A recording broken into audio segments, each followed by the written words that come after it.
Hello everyone, সবাই কেমন আছো? যে যেখান থেকে ভিডিওটা দেখছো আশা করি সবাই খুব ভালো আছো। আজকে আমাদের বাড়ি ইদু পুজো, তারই জোগাড়যন্ত্রী হচ্ছে।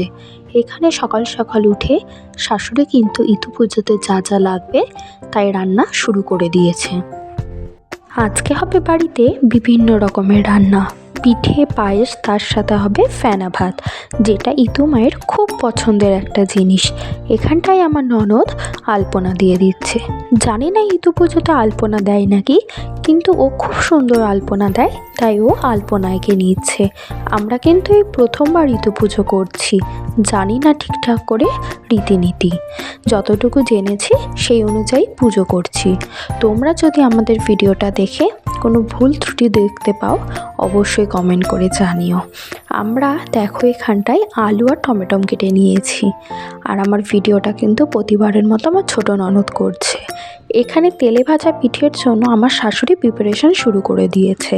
দূরে দেখো ননদ কিন্তু এখনও আলপনা দিয়ে যাচ্ছে। এখানে দেখো ওর কিন্তু আলপনা দেওয়া কমপ্লিট হয়ে গেছে। কত সুন্দর হয়েছে না আলপনাটা, ওর হাতের কাজ খুব সুন্দর। দেখো কত সুন্দর করে ঠাকুরের সামনে আলপনা দিয়ে দিয়েছে, আমাদের খুব পছন্দ হয়েছে। তোমাদের কেমন লাগলো কমেন্ট করে জানিও। এই দেখো আমাদের এটা ইতু মায়ের গাছ, আমাদের গাছটা এরকম হয়েছে। তোমাদের কেমন হয়েছে সেটা বলো কিন্তু। আমাদের গাছটাও খুব সুন্দর হয়েছিল।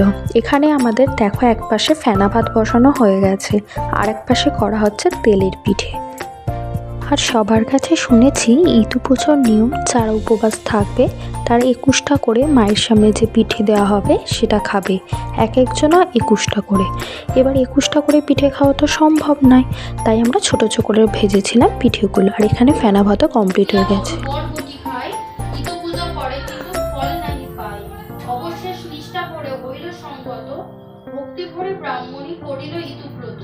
বর্ষে বর্ষে অপরাণীতে ইদু পূজা করে, রোগ শোক দুঃখ আদি সব যায় দূরে। শূন্য আসি ভক্তি করে ইদু ব্রত করে, দুঃখ কষ্ট আর কিছু না থাকে সংসারে। অহংকারে উন্নসিতা ছাড়খাড় হয়, অলক্ষ্মী বলিয়া তারে সর্বজন কয়। আর আমি কিন্তু এখানে দেখো ইতু পুজোর পাঁচালি পড়া অলরেডি শুরু করে দিয়েছি। দাঁড়িতে ব্রাহ্মণ ডাকে করিয়া চিৎকার, ভয়তে ব্রাহ্মণী দিল খুলিয়া দুয়ার, ইতু পূজা লাগিয়ে দিল।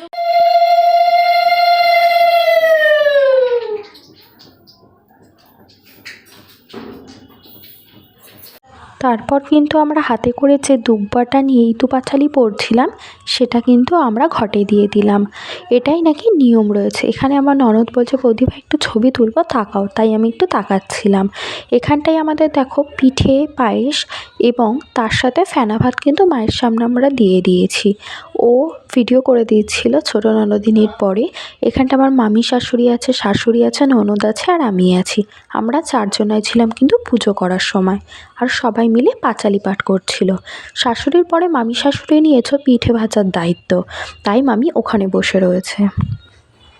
এখানে আমি আর আমার শাশুড়ি কিন্তু এখন ইতু মাকে নিজের মনের ইচ্ছা বলে নিচ্ছিলাম, কারণ এখন ইতু ঘর তোলা হবে। এই দেখো আমার শাশুড়ি কিন্তু এখন ইতু ঘর তুলে নিচ্ছে।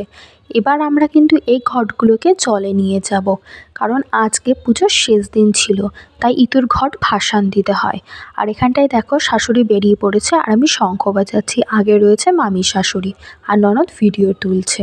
এখন আমরা যাব নদীতে। আর তোমরা সবাই জানো নদী কিন্তু আমার ঘরের পেছন দিকটায়। এখানটায় শাশুড়ি নেমে পড়ছে ঘট নিয়ে, আমিও পেছন পেছন নামছি, কারণ আমরা দুজনাই কিন্তু একমাত্র উপোস করেছিলাম। আর আমাদের নদীতে কিন্তু আমি অনেক দিন পর আসলাম। নদীতে খুব পিছল, আমার একটু নামতে ভয় লাগছিল, তাই কিন্তু আমি একটু দূরে দাঁড়িয়েছিলাম। শাশুড়ি আমাকে ডাকছিল যে ওখানে যাওয়ার জন্য, কারণ ঘর তো দুজনকেই ভাসাতে হবে। তারপর আমি আস্তে আস্তে নামছিলাম, কিন্তু আমার ভীষণ ভয় করছিল পিছল খাওয়ার জন্য। দেখো আমি একটু একটু পড়তে পড়তে বেঁচে গেছি, এই জন্যই আমি নদীতে নামতে চাইছিলাম না। এখানটায় শাশুড়ি ঘট ভাসাচ্ছে, আমিও গেছিলাম সেই জন্য যে ঘট ভাসাবো সেই জায়গায়। দুজনে মিলে ঘট ভাসানোর নিয়ম। এখানে আমাদের ঘট ভাসানো হয়ে গেছে, আর ঘটে কিন্তু জল নিয়ে আমরা আসছি। দুটো ঘট ভাসান দিয়েছিলাম আর দুটো ঘট এনেছিলাম। এখানে মামি শাশুড়ির কাছে শুনে নিচ্ছিলাম যে দুটো ঘটে জল এনেছি সেই ঘট দুটো দিয়ে কি করব। ভিডিওটা ভালো লাগলে সাবস্ক্রাইব করেছো। আজকে এতটুকুই। সবাইকে ইদু পুজোর অনেক শুভেচ্ছা।